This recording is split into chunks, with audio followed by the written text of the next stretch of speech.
대한 새로운 접근, 썰로 풀어보는 성경 메시지 썰교톡입니다. 네, 저는 썰교톡의 MC를 맡고 있는 현실주의자 에스더입니다. 예, 하나님 나라의 꿈으로 사는 이상주의자 홍목입니다. 이도저도 아닌 회색 분자 전목입니다. 네, 반갑습니다. 벌써 6화예요. 네, 벌써 빠르게 달려오고 있는데 보시는 분들이 조금 6개의 저희가 스토리를 얘기를 했으니까 보시는 분들도 좀 새로운 이야기들을 많이 접했다, 이랬으면 좋겠다는 바람이 있습니다. 자, 오늘 성경 본문 진짜 유명한 건데 요거 한번 만나보고 올까요?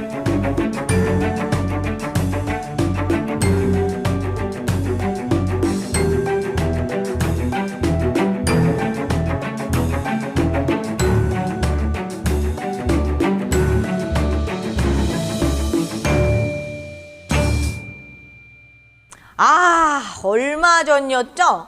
기장도 성령감릴주일이 있나요? 그럼요. 네. 있나요? 지금 성령강림 자리예요. 절기를 보내고 있죠. 네.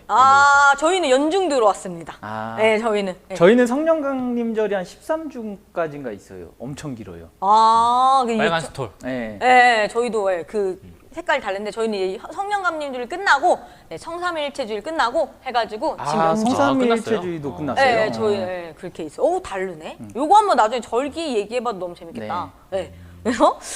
그래서 지금 이제 얼마 전에 저희도 했는데 성령감림, 그쵸? 오늘의 이야기는 바로 사도행전에 있는 성령감림 이야기입니다. 대표죠. 그쵸. 빠질 수 없는. 이거 항상 성령감림주일 항상 이 본문으로 설교하시죠. 받는 날이니까 이 날이.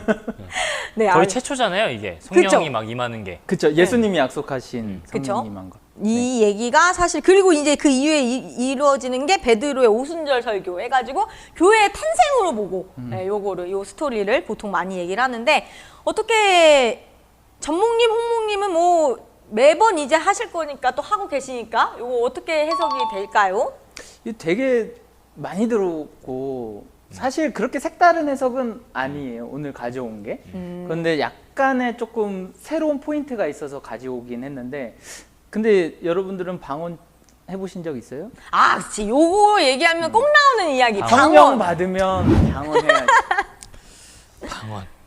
방언 봤어요. 누가 하는 거? 네. 못하세요? 네. 이거 얘기도 되나? 목님들은 이거 저는 못하셔도 돼요? 했었어요. 오. 중학교 믿음이 때 안 가는데. 했었는데 옆에 친구 전도한 친구가 제가 방언으로 기도하니까 무섭다는 거예요. 그 다음부터 안 했어요. 그랬더니 방언을 못 해요 이제. 근데 솔직히 말하면 그때 받았던 게 방언이 맞나는 모르겠어요. 아니 저도 방언 받을 뻔은 했는데 왜 기도할 때 갑자기 막 혀가 돌아갈 것 같은 느낌이 저도 느낌이 이런 와요. 경험은 있어요. 네. 근데 제 의지가 더 강해서 맞아요. 믿음이 부족해서 제가 못 받았네. 저도 약간 그런 느낌 들었던 적 있어요. 이렇게 여기서 내가 정신을 약간 놓으면 나올 것 같은데 정신을 내가 못 놓더라고요. 맞아요. 어디 가서 그 기도원 같은 데 가면은 일단 시키는 게 혀에 힘 풀어, 정신을 놔 이런 식으로 가르친대요. 방언 막 이렇게 받게 해주는 학교들도 막 있고. 네. 막 뭐 있는데 뭘 먼저 얘기하래. 계속 그걸 반복해서 얘기하면 그게 나중에 맞아요, 방언 맞아요. 바뀐다고. 그런 얘기도 있었어요. 그 랄랄라 방언이 제일 많잖아요. 랄랄. 이게 우리나라는 특히나 약간 그 오순절 교단, 순복음 교단이 워낙 또 이런 성령 운동들을 많이 하다 보니까 이 방언이 마치 성령 받은 사람이 마땅히 당연히 해야 되는 것 중에 하나인 것처럼 이제 보여지죠. 맞아요. 딱 그 나누잖아요.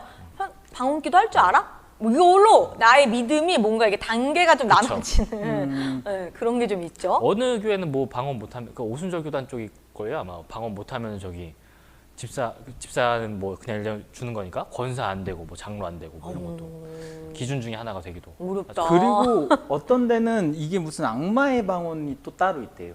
그런 얘기도 맞아 들었어요. 욕방언. 그래서 입만 열면 막 욕 나오는 방언.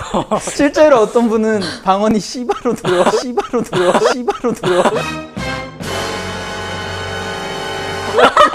저 욕방언 할 수 있을 것 같아요. 그거 매일 하고 사시면서. 그러니까 매일 하는 것 같은데? 저는 이 방언, 이 사도행전이 말하고 있는 방언이 우리가 알고 있는 그런 방언이 맞을까? 있다면 전 영어 방언 좀 받고 싶어요. 영어 방언.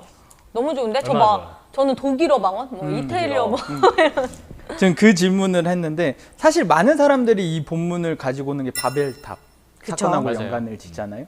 저도 똑같아요. 사실 바벨탑 사건하고 연관을 짓는데 이 바벨탑은 명백하게 하나님에 대한 도전인 거잖아요. 그러니까 이 사람들이 높은 탑을 쌓는 게 그냥 단순히 쌓은 게 아니라 이 당시 세계관을 반영하는 건데 하나님은 하늘에 계시다 생각을 했으니까 하늘에 닿는 탑을 쌓아서 그 하나님보다 더 높아지겠다라는 자기들의 이름을 예. 높이기 위해서. 그렇죠. 하나님의 이름이 있는 곳에. 그러니까 이 완전한 도전이. 그러니까 이게 하나님에게 도전하다는 의미는 하나님하고 이제 갈등이 일어났다. 관계가 깨어졌다를 의미하는 거잖아요. 자기들이 하나님 되려고 하는 거죠. 그렇죠. 그쵸. 자기가 신이 되려고. 그러고 나서 하나님이 하신 일이 그럼 뭐냐면 언어를 흩으셔요. 그쵸. 그래서 그 사람들이 서로가 어떤 말을 하는지 이해를 못하게 된단 말이에요. 알아들을 수가 없게 되고 이 바벨탑 이야기가 끝나요. 그리고 나서 오늘 본문으로 오게 되면 재밌는 게 먼저 하나님과 사람과의 관계가 회복되는 것을 보여줘요. 그렇죠. 그러니까 이 순서가 정말 재밌는 것 같아요. 그래서 먼저 하나님과의 그 성령이 먼저 사람들한테 임한단 말이에요. 이게 관계 회복을 의미하는 거잖아요. 왜냐하면 성령은 항상 인간과 사람과의 관계를 회복해 주시는 분으로 그리는 거니까. 맞아요. 그러고 나서 이제 사람들에게 나타난 변화가 뭐냐? 하나님과 화해가 되자 그 바벨탑으로 인해 흩어졌던 언어가 다시 회복되기 시작해요. 그래서 그 사람들이 지방의 언어, 방언을 하고 그리고 그거를 서로가 알아듣게 된단 말이에요. 그쵸. 그러니까 여기서 일단은 말하고 있는 방언은 우리가 알고 있는 막 신비한 언어, 랄랄라 못 알아듣는 언어가 아니에요. 그냥 다 진짜 외국어죠, 외국어. 네, 방언. 그래서 사실 방언을 우리가 항상 신비주의적으로 접근하기 때문에 그 의미를 놓치고 있는 게 방언은 그냥 한 체제에서 분화된 말의 체계라고 해요. 한 언어에서 분화된 말의 체계. 이게 뭐냐면 우리나라 말이 있잖아요. 이게 표준 말이잖아요. 그러면은 그냥 맞아요? 사투리쯤. 표준어? 저 표준어죠. 정확합니다. 근데 표준어인데 그게 이제 방언은 사투리. 그러니까 뭐 경상도 사투리, 그쵸. 뭐 제주도 그쵸. 사투리 네. 되는 의미인 거예요. 방언이 다른 여기 나오는 사전을 찾아보니까 다른 어떤 지역의 특유한 단어나 언어 네, 이런 거 공통어와 표준어에는 다른 네, 그렇죠. 그런 언어를 했다. 이게 얘기해 주는 게 뭐냐면 바벨탑으로 인해서 흩어졌던 그 언어가 성령의 임재를 경험하자 다시 모이기 시작했다. 그래서 사람들이 언어를 통해서 갈라져서 살잖아요. 근데 성령이 임하자 다시 회복되기 시작했다. 깨어진 관계가. 이게 주로 알고 있는, 이거는 사실 모든 그쵸? 목사님들이 많이 그쵸. 하셨던 설교일 거예요. 근데 저는 여기서 재밌는 점이 3절과 4절에 동일한 단어가 나와요. 한번 찾아보세요. 이게 한글로 보면 절대로 못 찾거든요. 한번 찾아보세요. 근데 헬라어 단어로 보면 이게 단수와 복수이기는 하지만 같은 단어가 나와요. 그게 바로 글로사라는 말이거든요. 그게 우리의 말로는 뭘로 번역됐냐면 혀. 3절에 혀, 내려온 혀, 불과 같이 내려온 혀. 그 다음에 4절에 방언, 네. 그들이 말한 방언. 이게 사실은 글로사라는 똑같은 단어예요. 같은 단어. 3절은 글로사고 4절은 복수인 글로사이. 그래서 단수로 내려온 언어가 사람들이 말하니까 복수가 그렇죠. 되죠. 됐네. 글로사이가 네. 된 거죠. 그러니까 저는 이 본문을 그러면 글로사를 해석 안 하고 그냥 이렇게 말을 하면 어떤 본문이 되냐면 불의 혀처럼 갈라진 글로사가 제자들에게 내려앉았고 제자들이 글로사이로 말하기 시작했다라는 거거든요. 그러니까 성령이 임해서 하늘로부터 받은 언어가 그들에게 임하자 그들이 하늘의 언어를 말하기 시작했다는 거예요. 근데 그 하늘의 언어가 특수한 언어가 아니라는 거예요. 일상의 언어. 그들이 사용하던 언어. 우리가 흔히 말하는 언어예요. 근데 그 언어는 서로를 연결시켜주는 말이었다라는 거죠. 그래서 저는 이 본문이 말하고 있는 게 성령의 임재를 경험한 사람은 서로를 소통시켜주는 언어를 하는 사람이다. 그러니까 하늘의 언어가 특별한 언어가 아니라 지금 깨어진 관계를 이어주고 서로를 알아듣게 해주는 말을 하고 있다면 그게 바로 방언이요 하늘의 언어다. 그게 하늘의 언어다. 그러니까 굉장히 지금 홍목님께서는 뭔가 현상적인 방언보다는 정말 언어적인 방언을 했을 때 이제 관계 회복에 집중을 하셨네요. 그러니까 요 방언이 시를. 가지고 있는 의미가 뭐냐, 방언의 기능이 뭐냐에 대해서 지금 얘기하는 거잖아요. 그러니까 이게 뭐냐면 성령의 임재를 이 본문을 가지고 항상 신비 체험으로 우리가 그쵸. 봐요. 네. 근데 이 본문이 일단 신비 체험을 얘기하고 있는 게 아니라는 것이 저는 그렇게 생각을 하거든요. 왜냐하면 그 성령이 임재할 때 우리는 막 뜨거워져야 된다. 왜냐면 여기 뜨거운 불같이 막 내렸고 막 거센 바람이 들어오고 막 이렇게 표현을 해요. 2절에. 네. 그래서 우리는 항상 현상들에 대해서 집중을 해요. 그런데 이 본문은 그걸 얘기해 주고 있는 본문이 아닌 게 성령이 임재하는 방식은 성경에 엄청 다양하게 얘기를 해요. 맞아요. 그 대표적인 예가 엘리야이거든요. 네.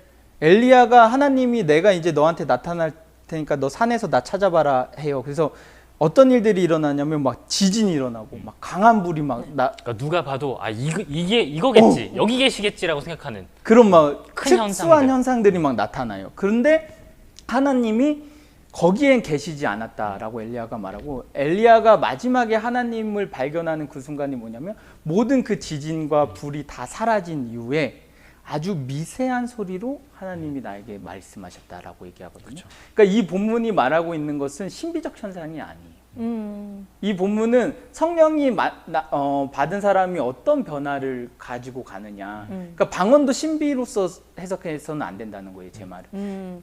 저도 되게 비슷하게 이 본문을 봤던 것 중에 하나가 방금 얘기하신 거랑 좀 맥이 비슷한 것 같은데, 여기서 성령을 내려왔다라고 할 때 진짜 바람 부는 소리가 들리고 온 집안에 가득 채우고 불길처럼 갈라지며 각 사람 안에 내렸다라고 하잖아요. 저는 이 문장들을 쭉 보면서 우리가 생각하는 성령 받았다는 신비적 체험이라고 보통 얘기를 하는데, 저는 오히려 여기서 얘기하는 이런 건 굉장히 실제적인 체험? 그러니까 뭐냐면 내가 듣고 성령이 막 이렇게 신비적으로 막 이런 게 아니라 내가 듣고 내 눈으로 보이는 거야.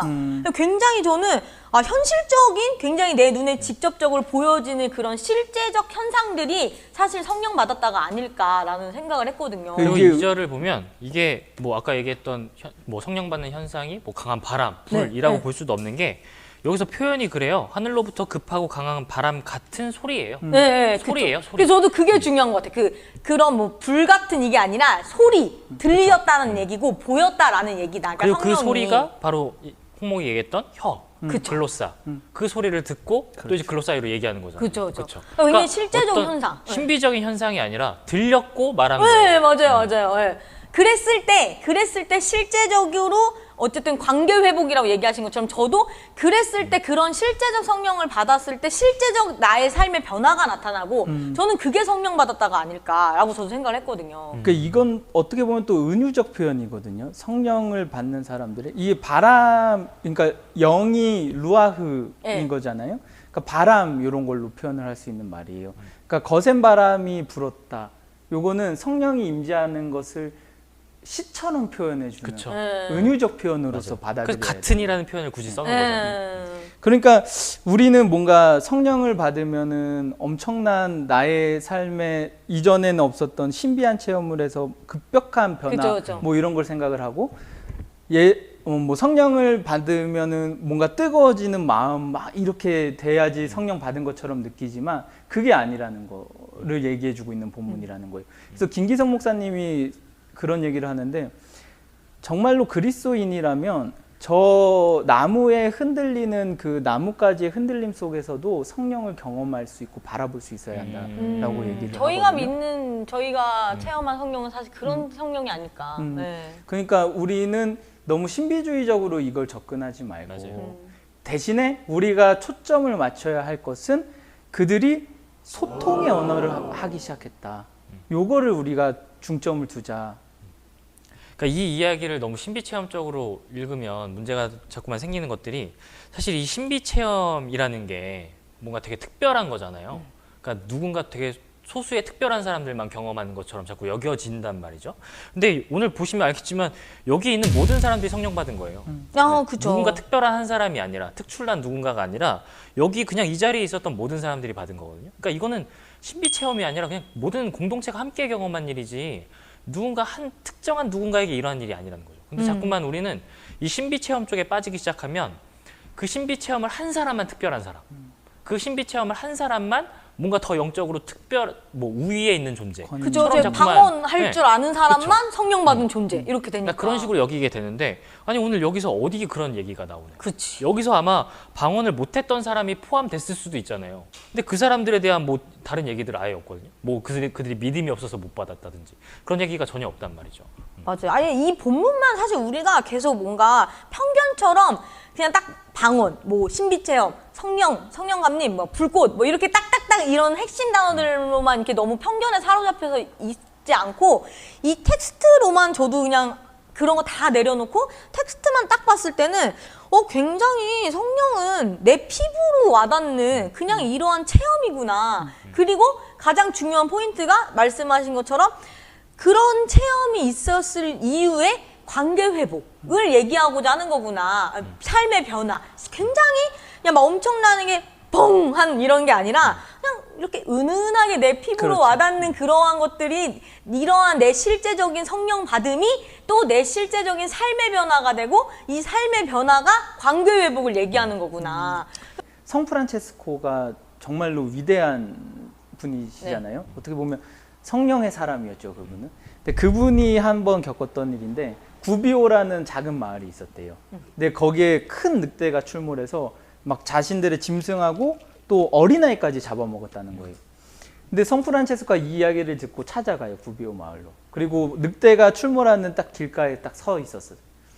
그런데 그가 서 있었을 때 갑자기 늑대가 큰 입을 벌려서 그에게 다가온단 말이에요, 잡아먹으려고. 근데 성 프란체스코가 거기서 무슨 말을 하냐면 늑대 형제 이 말을 했대요. 어떻게 됐을까요? 동물까지도 물렸겠죠. 안 물렸죠. 믿음이 없어요. 아니 현실적으로 물렸겠죠. 그렇죠. 죽었겠죠. 근데 늑대가 갑자기 딱 멈췄다는 거예요. 그리고 더 웃긴 건 뭐냐면 성 프란체스코가 늑대와 갑자기 평화협정을 맺었대요. 그러니까 너희 이제 말로? 평화협정을 맺었대요. 그래서 이제는 더 이상 잡아먹지 말아라. 네. 우리가 너를 보살펴 줄 테니까. 그래서 늑대가 이제 더 이상은 그 아이들이나 짐승을 함부로 잡아먹지 않았다라는 전설 같은 이야기가 전설 같은. 네, 저도 이거 들었어요. 네, 아주 유명한 예화예요. 네. 내려와요. 처음 들어요. 그러니까 이게 정말로 통의 사람이 어디까지 소통될 수 있느냐를 보여주는 거예요. 그러니까 짐승과도 소통이 되는데 식물과도 된다고. 왜 우리가 근데 사람하고는 소통이 안 되잖아요. 같은 말하고 있는데. 그러니까 사실은 저는 이 본문이 되게 재밌는 본문이라고 생각하는 게 우리가 그 말이 안 통할 때 진짜 말 안 통한다는 말 하잖아요. 근데 이 말 안 통한다는 말을 외국어 하는 사람들한테 하나요? 아니면 우리 같은 한국어 같은 하는 말 하는 사람. 그렇죠. 네. 같은 한국어 하는 사람한테 말 안 통한다는 말을 훨씬 더 많이 한다. 그러니까 이거는 단순히 언어의 문제가 아니라 여기서 지금 그러니까 각자의 언어로 하나님의 큰 일을 얘기했다. 그러니까 지금 하나가 되고 있다. 이것은 단순히 어떤 언어가 달라졌던 게 하나가 됐다. 이게 아니라 지금 서로 소통할 수 있는 그렇죠. 그 소통의 길이 열린 거예요. 그래서 각자 다른 언어로 얘기하는데도 지금 우리가 하나인 거예요. 다른 언어, 이거 미국 영어 하고 있고 독일어 하고 스페인어 하고 있는데 지금 이미 하나가 되고 있는 거예요. 그래서 소통의 어려움이 지금 하나도 없는 거거든요. 그렇죠. 그런 공동체가 종말론적 공동체고 사실 그러한 공동체가 있는 게 하나님 나라라고 저는 배웠던 것 같아요. 네. 그러니까 각자 자기의 언어로 했는데 서로가 이야기가 됐다. 그러면은 어떻게 그럴 수 있었을까? 또 질문을 해야 되잖아요. 근데 저는 엄마들이 아이들이 옹알이 하잖아요. 말 네. 아니거든요. 그리고 울어요. 근데 그걸 다 기가 막히게 알아들어요. 음. 얘가 뭘 말하고 있는지 알아들을 수 있어요. 근데 그게 왜 그러냐? 그 사람은 그 아이에게 관심을 갖고 그 아이를 사랑하기 때문이거든요. 그러니까 지금 이 본문이 얘기해 주는 이야기는 어떻게 보면 그 사랑이 회복이 되고 있음을. 그러니까 사실 우리도 말 안 통하나, 쟤는 진짜 말 안 통해 라는 말은 내가 저 사람하고는 이제는 상종을 안 하겠다, 거리를 두겠다라는 마음에서 기반을 하는 거잖아요. 근데 내가 그 마음을 고쳐먹고 그 사람의 말을 들어주려고 노력하면 어느 순간 길이 열리기 시작한다는 거죠. 저도 이 본문이 얘기하고자 하는 그런 게 의미적으로 굉장히 상징적인 것 같아요. 그러니까 흩었던 언어를 하나로 모았다라는 것뿐만이 아니라 그렇게 모은 이유가, 그러니까 성령이 와서 우리의 언어가 어쨌든 방언이 되는데 그게 모든 뜻이 다 통용이 된다라는 의미 자체가 사실 우리가 하나의 일치된 공동체로 나아가는 과정을 지금 보여주고 있는 게 아닐까. 근데 그러한 하나의 일치되는 공동체라는 게 가장 큰 의미가 사랑하기 때문에 그게 가능하고, 사랑의 회복, 관계의 회복, 그랬을 때 일치되는 공동체의 회복이 되는 것 같아요. 그런 이야기를 굉장히 상징적으로 하고 있는 게 아닐까. 그리고 즉 이것이 교회가 아닐까. 교회 공동체. 그래서 이 하나됨의 목적이 바벨탑 사건과 이 오순절 사건에서 완전히 다른 죠. 왜냐하면 바벨탑은 하나의 언어일 때 하나 되는 거잖아요. 그러니까 큰 건물을 지으려면 당연히 하나가 돼야죠. 근데 그 이유와 목적이 뭐냐면 본인들에게. 그쵸. 본인들의 이름을 높이기 위해서. 그러니까 하나님보다 자신들이 더 높이 서기 위해서. 근데 오늘 오순절 이 성령 강림 사건이 일어났을 때 이들의 하나됨의 목적은 진짜 하나님의 큰일. 그건 곧 하나님 나라죠. 하나님의 나라를 이루기 위한 그 목적 하나를 지금 같이 두고 공동의 가치를 두고 지금 하나가 되고 있다라는 걸 보여준 거죠. 그러니까 사도 바울이 고린도전서 12장에서 방언을 이야기를 해요. 근데 많은 분들이 그 방언을 인정해 주지 않았느냐. 그러니까 하늘의 언어처럼 외국어가 말해주는, 아닌 우리가 알고 있는 랄랄랄라. 좀 이해할 수 없는 언어. 랄랄랄라, 흔히 랄랄랄라로 대변되는. 근데 사도 바울이 인정을 해주긴 해요. 인정해주죠. 왜냐면은 이미 그때 사도 바울이 글을 쓰고 있을 때가 한 50에서 70년도 흐르고 지나서. 나서, 그러니까 이미 그런 방언이 너무나도 유행하고 만연한, 있을 때 사도 바울이 그걸 보면서 그거를 아예 잘못됐다라고 얘기는 못하니까 저는 그렇게 생각하거든요. 그러니까 그거를 인정을 해주긴 해줘요. 근데 그 말 끝에 뭐라고 하냐면 너희들이 정말로 이거 다 맞고 이것도 다 맞다라고 해요. 이거 성령의 은사들 맞다. 근데 마지막에 고린도전서 12장 끝을 뭐라고 하냐면 그런데 너희 은사를 구하는 사람들이 가장 크게 구해야 할 것이 있다. 이걸 내가 이제부터 말해주겠습니다. 새 번역은 이렇게 되어 있거든요. 그리고 13장으로 넘어가서 뭘 얘기하냐면 사랑.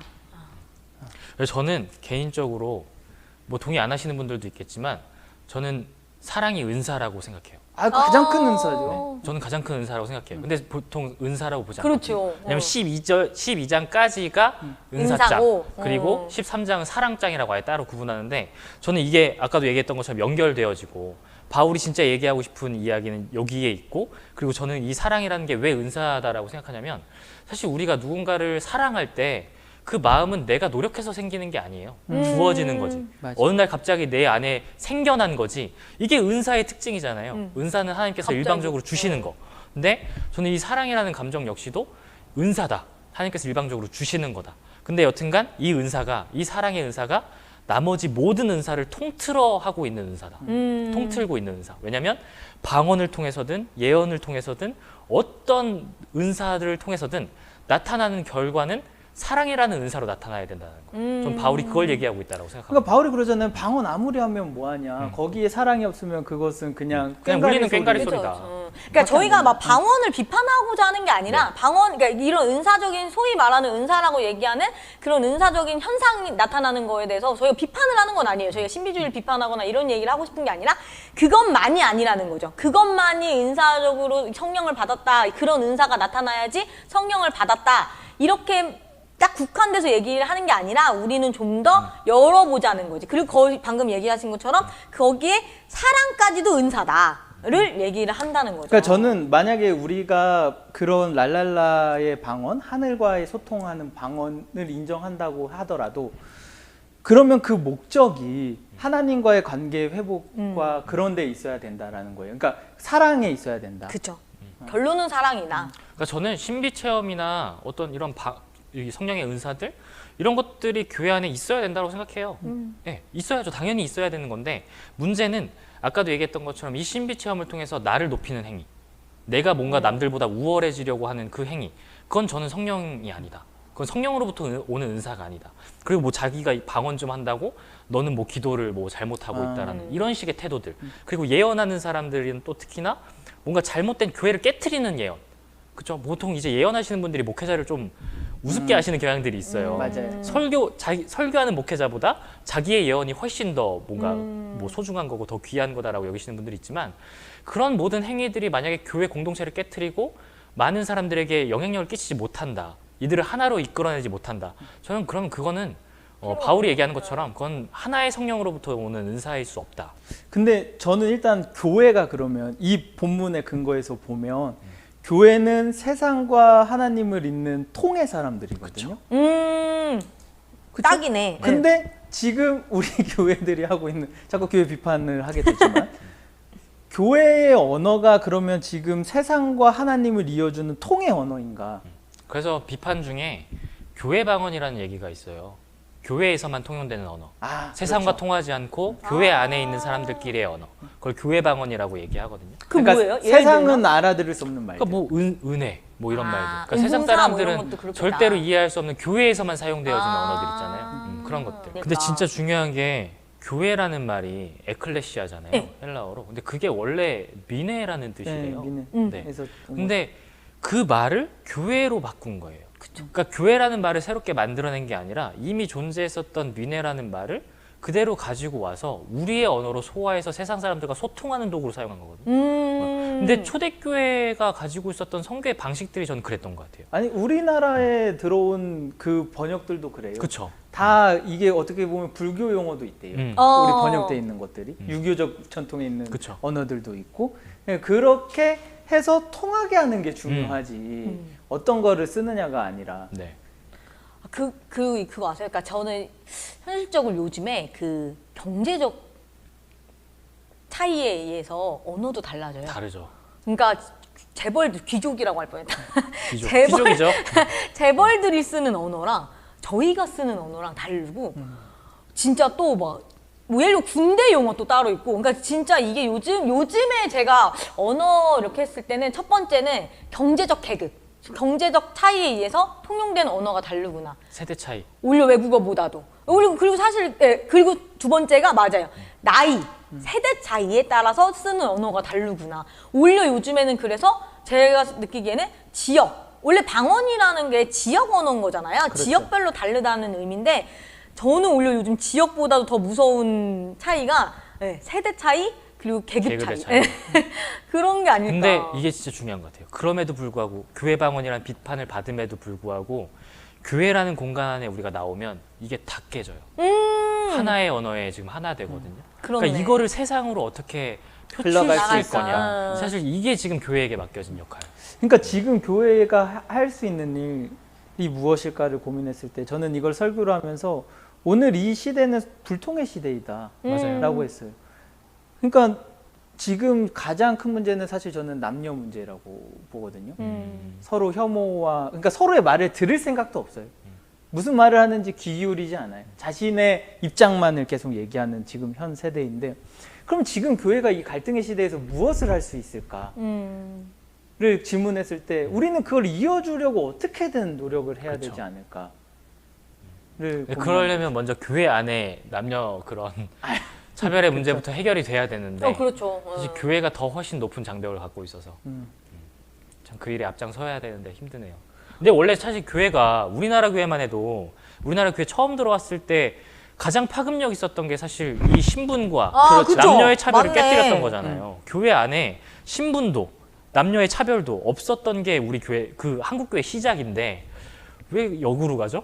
너무 제도화돼 버렸죠. 그렇죠. 원래 그래서 여성들이 기독교를 정말 많이 믿고 천주교를 그쵸. 정말 많이 이렇게 했던 게 여성도 인간 취급을 받을 수 있으니까. 네. 정말 여성도 앉아서 예배를 드릴 수 있으니까. 물론 그 당시에도 뭐 이렇게 선도 있고, 기역자. 있기는 했지만 남녀가 유별하고 뭐 이런 건 있었지만 그래도 유일하게 같은 그 자리 시대에 안에, 같은 공간 안에. 할 수 있는 공간. 그러니까 해방의 공간이었거든요. 그곳이 사실은. 저는 그래서 조선시대 때 막 천주교 박해하고 그러잖아요. 네.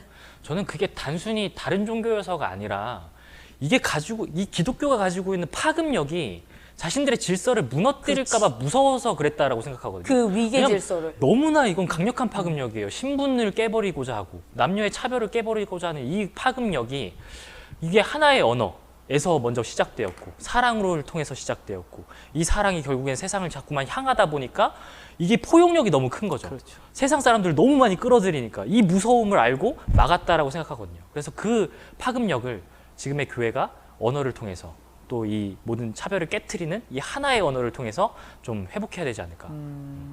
사실 성령 강림절도 맞이하고 저희가 어쨌든 교회란 무엇인가, 오늘은 약간 그런 얘기인 것 같아요. 교회 공동체란 과연 무엇일까 했을 때 교회의 탄생이라고 불리는 사도행전 2장을 가지고 이제 얘기를 해 왔는데 오늘의 얘기를 통해서 그러면 우리 새로운 설교를 한번 제목을 지어볼까요? 우리가 원하는 공동체대로 한번 지어볼까요?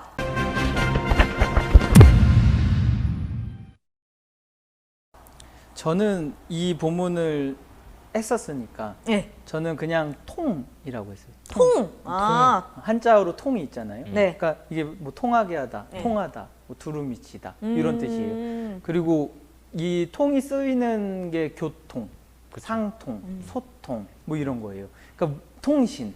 그러니까 길을 열어주고 아니면 그 길을 확장하는 의미로서 통이 쓰인단 말이에요. 그러니까 성령 받은 사람은 그냥 통해야 된다. 또 하나님과도 이웃들과, 통하고 이웃과도 통하고 통해야 한다. 교회만이 아니라 또 네, 세상과도 통하고. 그럼요. 통의 사람이 되자. 되어라. 이게 본문이 우리에게 주는 말이거든요. 저는 그냥 좀 너무 1차원적일 수 있지만 소통의 언어. 하나님의 언어, 소통의 언어. 다들 약간 비슷한 느낌이네요. 네. 저는 그런 거였거든요. 누가 나와 같은 말을 쓰는가? 네. 누가 우리의 언어를 쓰는가? 우리는 누구인가? 네. 저는 이런 생각을 했었던 것 같아요. 누가 나와 같은 말을 쓸까? 그렇죠? 그래서 오늘은 저희가 교회 공동체의 본질에 대해서, 본래의 교회 공동체에 대해서 한번 얘기를 나눠봤고, 저희 나름대로 저희는 이제 뭐 여러 가지 제목들을 이제 지어봤는데, 여러분들도 저번 주에 이어가지고 댓글로 저희의 이야기를 듣고 오늘 본문을 가지고 여러분들이 설교를 한다면 어떤 제목으로 나는 설교를 하겠다, 난 어떤 핵심 키워드를 가지고 설교를 하겠다라는 제목을 댓글로 남겨주시면 저희가 저번 주와 마찬가지로 가장 인상 깊고 가장 획기적이고 가장 신박한 설교 제목을 찾아가지고 저희가 어마어마한 혜택을 드리도록 하겠습니다. 저 끝으로 이건 진짜 하고 싶은 말이 있어요. 네. 그러니까 처음에 질문했잖아요. 방언할 수 있냐고. 네. 그러면 이제 우리는 방언할 수 있다라고 얘기할 수 그쵸. 있어요. 저희 다 방언 받았죠. 소통을 하는 언어를 하고 있다면 지금. 그래서 여러분도 방언의 사람이라는 거. 좋네. 방언의 사람. 우리 모두 방언할 수 있는 걸로. 네. 네, 맞아요. 저도 그게 같은 의미였던 것 같아요. 누가 나와 같은 얘기를 할 수 있나.